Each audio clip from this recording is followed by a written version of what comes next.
The following episode of Dad vs. Daughter was made possible by a contribution from Asmodee and Kaman.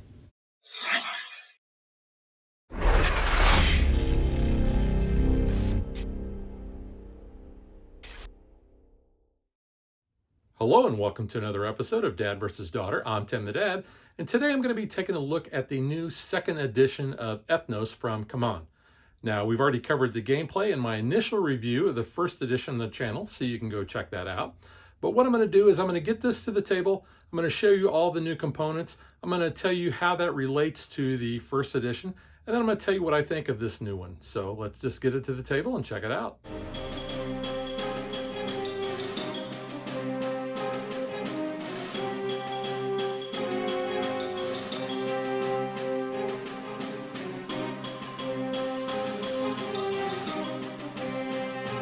As I mentioned in the intro, the gameplay between the first and second editions is the same.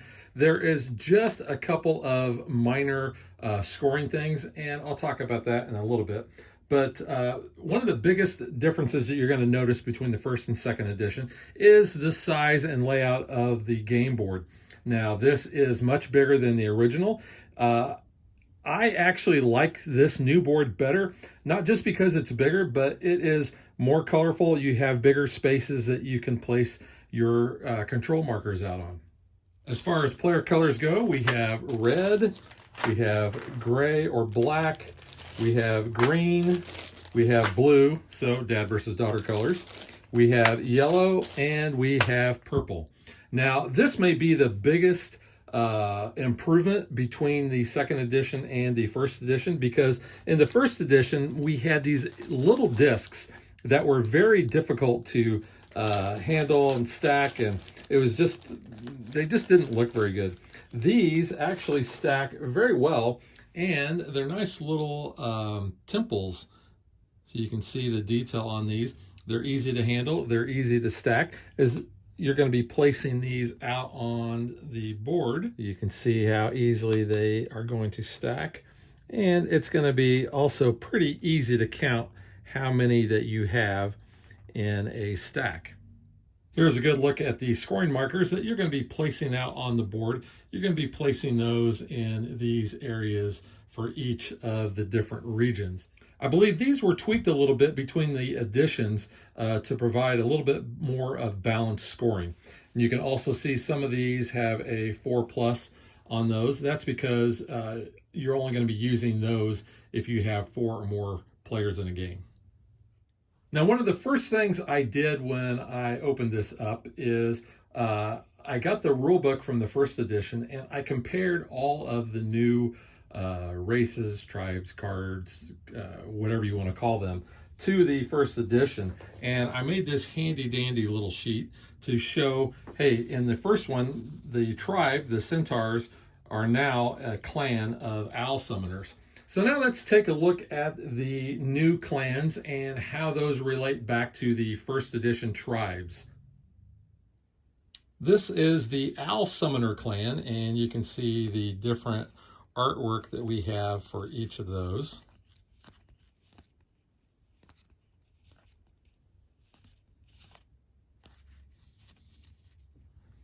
Now, the Owl Summoner clan is the same as the Centaur tribe from the first edition.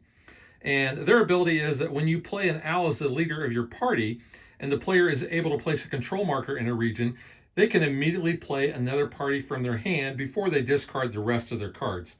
So that's a way that you can get basically a bonus control marker out on the board. Next, we have our Rabbit Scientist clan, and you can see their cards, the art.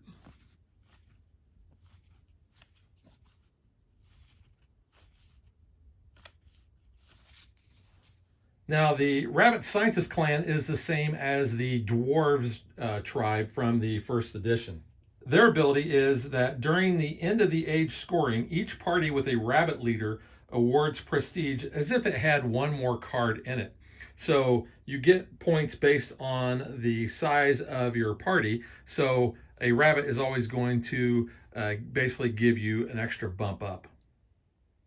Here's a look at the Red Panda Sages. So you can see their art here.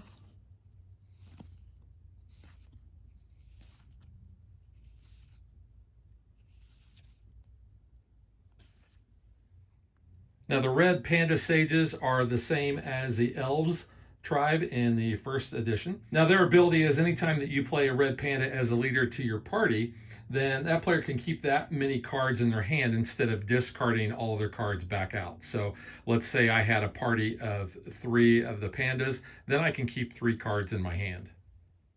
Here's a look at the Bear Stoneward Clan. See their different art.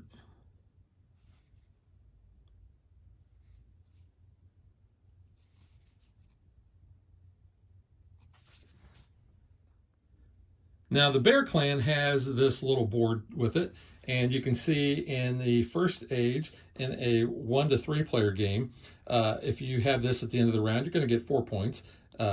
Age 2, you're going to get 10. But you flip this over for 4 to 6 players, and you can see you're going to score 4, 6, and 12 points.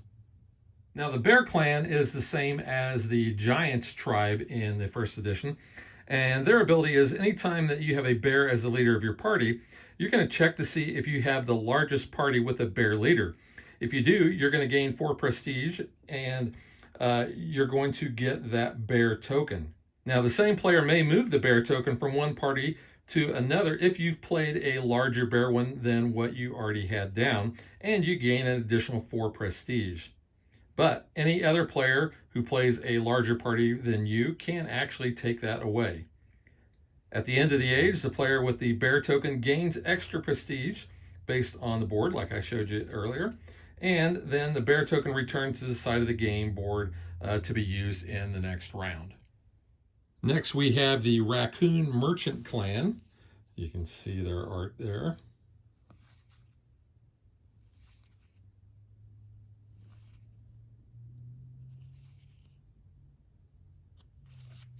So the Raccoon Merchant Clan is a new clan to the game. There is no first edition equivalent, but what they're going to do is they're going to add these tokens, and you can see they got the little raccoon symbol on the back, but you'll notice that they have these +2, +4 numbers on there.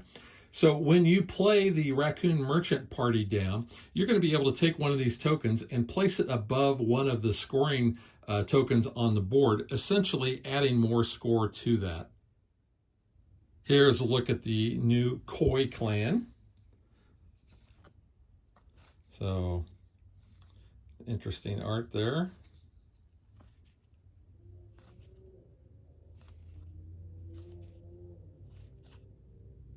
And this comes with a new board. So based on 1 to 3 players, you'll use this side, and 4 to 6 players, you will use this.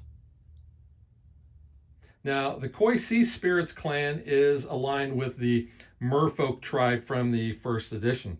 And their ability is that anytime that you play a Koi as the leader of the party, they can move their marker on that Koi board spaces equal to the number of cards in their party. So if you played a party of 3, you'd be able to move 3 spaces on that board. And then if the marker reaches or passes a space with a Koi symbol, then you can place another one of your control markers in any region, regardless of the size of the party that you just played. Next, we have the Tiger Samurais. So, got some snow going there.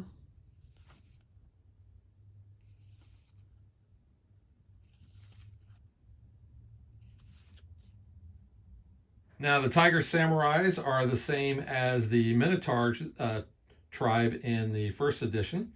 And their ability is that when you have a tiger as the leader of your party, then they need 1 fewer card than usual to place a control marker in a matching region. So if you needed, say, a band of 3 in order to place that control marker on one of the specific regions, then you would really only need a party of 2 in order to accomplish that. Here's a look at the Monkey Nomad clan. See their art. Kind of looks like Cad Bane from Star Wars.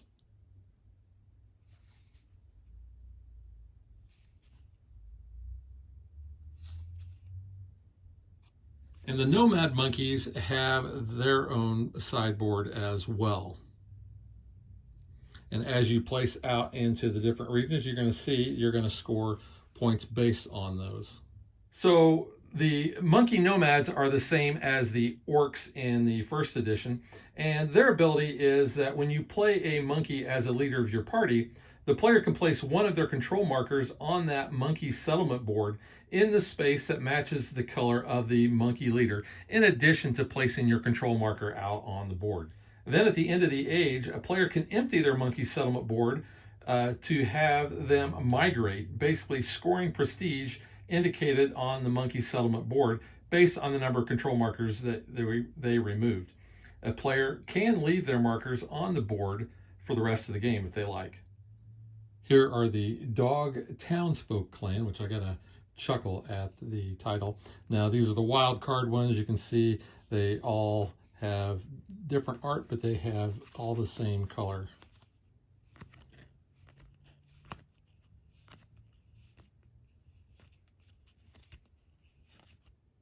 Now, the Dog Townsfolk clan are like the skeleton tribe from the first edition. They're the wild card, so you can add those to a party, but they can never be the leader of a party. So basically what they're going to do is they are going to count towards the number when you're wanting to place a control marker out. But then when you are scoring your party at the end of the age, you're actually going to remove those. So let's say that you had 2 that were part of a party that made it a size 5. So when you remove those at the end of the age, you're only going to score points for a size 3 party. Show the Fox Ninja clan here.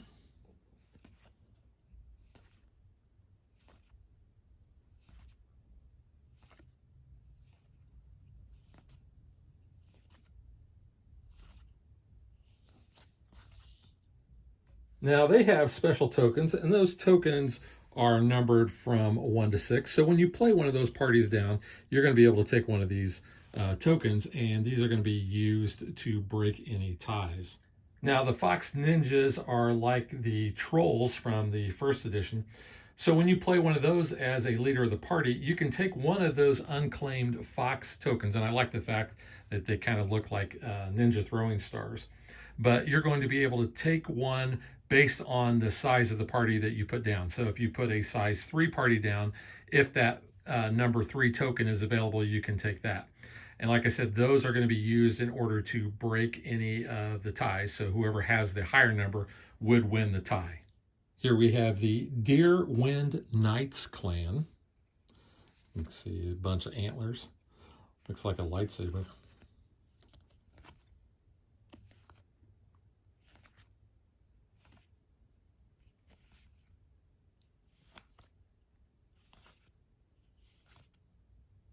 Now, the Deerwind Knights clan are like the wing folk in the first edition.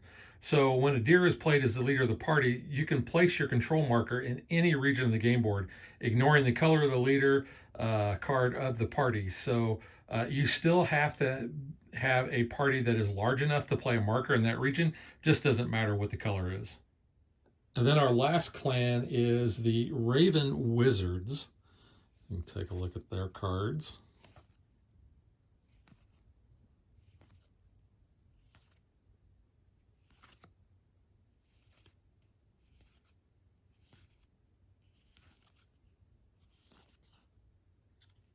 Now, it's funny that they named them the Raven Wizards because they correspond to the wizards in the first edition.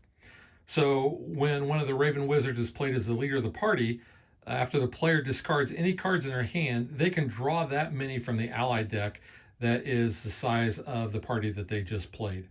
Now, it's important to note that you have to draw those from the ally deck. You cannot take those from the display.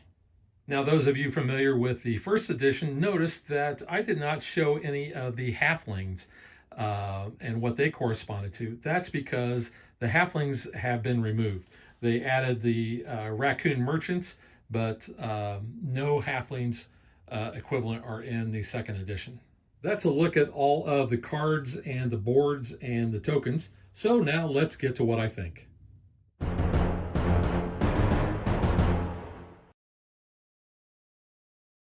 Now, the first edition of Ethnos was kind of a lunchtime favorite pre-COVID with my work group. We were able to get a game in over lunch without any problem. accommodates a large number of people, played fast. And like I said, this version plays exactly the same with a few minor tweaks. But the main difference is the size of the board, and the clans are all different names, but with the exception of the Raccoon Merchants, basically all of the abilities are the same from the first edition. So let's talk about what I like about this. Again, I like the size of the board. I like the fact that it's bigger. You've got a bigger area in order to place your control markers out. The art on the board isn't bad. It's more colorful. That's about all I can say about that. As I mentioned earlier, I think the biggest change and biggest improvement is the control markers, having these be like almost like pagodas instead of those little discs that you had in the first edition. And that's kind of where my positivity ends on this. I am not a fan of the new artwork. And that's not a knock against the artist. It's just not my thing. You look at the board. I'm not a big anthropomorphic, I don't know if I'm pronouncing that correctly, fan. I mean, I much prefer the theme of the original Ethnos. But I think I mentioned in our unboxing video, I'm actually more of a fan of Archaeo Society, actually even over Ethnos.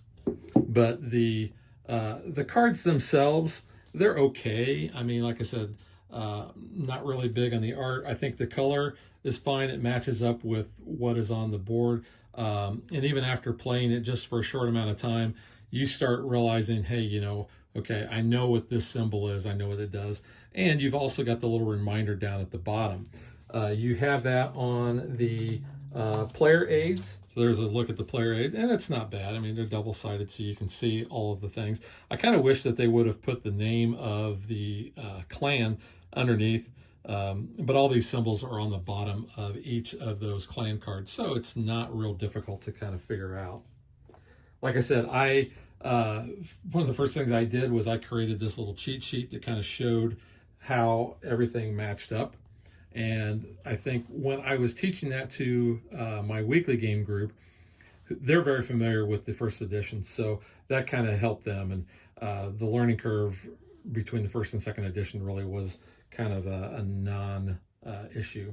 There is one other positive that I did overlook, and that is I like the fact that we got this little lid that the different boards actually fit into, and that's going to cover everything to kind of keep the cards and stuff from flopping around too much. But I really don't like this insert at all. It's got the cards going every which way here. In fact, I'm going to show you that right now. So you can see they go every other, either on this side or that side. And it just is kind of a mess. So I really don't like that at all. But like I said, I do like the fact that we do have that cover to place on top of there. There is a little bit of a lid lift issue, mainly because of all of the control markers that are over here. And I did not show off these other cards. So you have your cards to choose the bands, or the clans, I should say. And then we also have the dragons, which I do actually like this dragon art. The dragon art from the first edition was fine. So they're kind of about equal in my book. And those actually have a center area that you can place those. So I guess the question people are going to ask is, if I have the first edition, do I need the second edition? Well, unless you are a fan of this art and theme, I would say no, you don't. I do not have my first edition anymore. When I got Archaeo Society, I liked the theme. Playability was basically very similar, so I got rid of it and I kept Archaeo Society. So that being said, this is going to be, you know, kind of up to your personal preference. If, like I said, if you like the theme, or if you don't have the first edition of Ethnos, you don't have Archaeo Society, you know, you could consider picking this one up.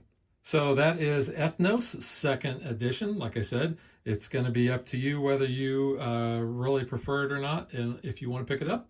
And we will catch you guys next time. Thanks for watching our video. We hope you enjoyed it. And if you did, click that like and subscribe button. You can also follow us on social media like Facebook and Twitter at DadBeDaughter. And if you like what we do and you want to support us, you can visit our Patreon page. So thanks for watching. Thanks.